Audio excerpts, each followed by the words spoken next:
Operation flush out करके जो illegally staying foreigners हैं या फिर जो फॉरेनर्स इलीगल एक्टिविटीज़ में इन्वॉल्व हैं उनके अगेंस्ट कंटिन्यूस एक्शन किया है पिछले 2 महीने में, उसके बारे में जानकारी देने के लिए और उसी से रिलेटेड कि पब्लिक को अवेयरनेस के लिए क्या क्या करना चाहिए कि कोई अगर फॉरेनर्स उनके यहाँ रहने आता है तो what steps they should follow so that उनको कोई प्रॉब्लम ना हो।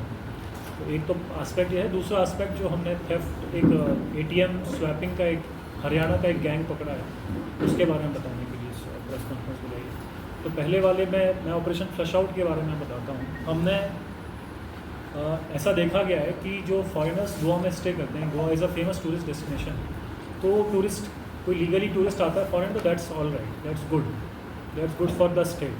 बट ऐसा देखा गया है कि बहुत सारे फॉरेनर्स इलीगली यहाँ पर रहते हैं, उनका वीज़ा एक्सपायर हो जाता है तब भी यहाँ पे कंटिन्यू करते रहना, या फिर वो इलीगल एक्टिविटीज़ में इन्वॉल्व होते हैं डिस्पाइट हैविंग वैलिड वीज़ा। और जनरली ये कोरिलेशन पाया गया जो इलीगल एक्टिविटीज़ में है उसका वीज़ा 90% 99% एक्सपायर्ड ही मिलता है, तो ओवर स्टे भी होता है और इलीगल एक्टिविटीज़ में भी होता है। तो इसलिए हमने पिछले 2-3 महीने में ये काम किया है कि कंटिन्यूस एक्शन इन ऐसे फॉरेनर्स पे लिया है ताकि कोई भी ऐसा ना समझे कि गोवा में आके कोई भी इलीगल एक्टिविटी करेगा और कितने भी टाइम रह सकता है। There is a law in place in this country and that law foreigners also have to follow. तो फॉरेनर्स के लिए अलग से लॉ बनाया गया है हमारे इंडियन पार्लियामेंट द्वारा, तो उसको फॉलो करें। तो उसी के लिए हमने कंटिन्यूस एक्शन लिए हैं।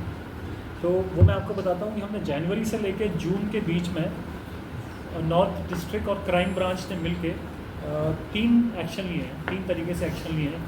नंबर 1 जो है कि हम ओवर स्टेइंग फॉरेनर्स की जब भी चेकिंग करते हैं, जब भी हमारे पास FRRO से लिस्ट आती है कि ये फॉरेनर्स गोवा में हैं और इनका वीज़ा एक्सपायर हो गया है, तो उनको जब चेक करते हैं या फिर हमको वैसे भी रेगुलर चेकिंग के दौरान पता चलता है कि कोई फॉरेनर इलीगली स्टेइंग है तो उसको हम FRRO के सामने प्रोड्यूस करते हैं। तो ऐसे फॉरेनर्स नंबर 1 कैटेगरी पे हैं जनवरी से जून के बीच में 16। फिर दूसरा जो है कि ऐसे अब उन केसेस किसी केस में हम FRRO के सामने नहीं लेके जाते, सीधा FIR करते हैं, क्योंकि ऐसा लगता है हमको कि वो जानबूझ के रह रहा है। कभी कभी लगता है कि कभी किसी केस में ऐसा होता है कि बोनाफाइड इंटेंशन से उसका कुछ मिस्टेक हुआ, कोई कागज़ तैयार नहीं था, इस कारण से वो जा नहीं पाया।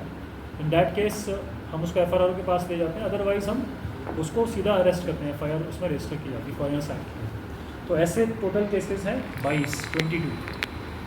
और तीसरा है DPS एक्ट में नार्कोटिक्स एक्टिविटीज़ में इन्वॉल्व पाए गए हैं, ऐसे फॉरेनर्स के अगेंस्ट एक्शन लिया गया 8। तो इसमें टोटल मिला के हमने जनवरी से लेकर जून के बीच में 46 फॉरेन नेशनल्स के अगेंस्ट एक्शन लिया है, जिसमें से 35 मई और जून में लिया गया है। तो that is why I am calling it operation flush out कि पिछले 2 महीने में हमने कंटिन्यूस इस पर काम किया और अभी भी चल ही रहा है। It's a continuous process. मतलब हमारा क्लियर मैसेज ये है कि गोवा में आप इलीगल एक्टिविटीज़ में इन्वॉल्व नहीं हो सकते। फॉरेनर्स आए हैं, मतलब they can stay and they can enjoy and they have to respect the law को फ्लाउट नहीं किया।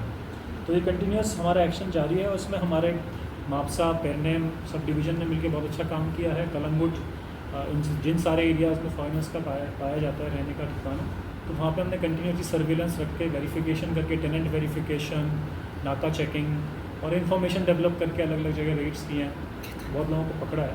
तो हमारे SDPOs और हमारे PIs का इसमें बहुत बड़ा योगदान है and district police will continue to do that and crime branch ने भी बहुत अच्छा इस पर काम किया है। अब इसमें बहुत सारे फॉरेनर्स जो है जिस घरों में रहते हैं, ओनर्स के ऊपर भी लाइबिलिटी है कि उनको फॉर्म C बनना होता है। तो ऐसे भी नॉर्थ डिस्ट्रिक्ट में 7 केस रजिस्टर हुए हैं जिसमें ओनर्स ने फॉर्म C भर के डिटेल नहीं दिया है। एक पोर्टल होता है IBFRT, उस पर उनको फॉर्म C भरना होता है, तो अगर वो नहीं भरते हैं तो that is also violation of foreigners act. तो उसमें भी हमने FIR रजिस्टर की है और इस पर आगे फर्दर एक्शन जो इस पर होता है फॉरेनर्स एक्ट के अंदर कि उनको डिपोर्टेशन या फिर उनको लीव इंडिया नोटिस, उसके बारे में SP FRRO आपको थोड़ा बताएंगे।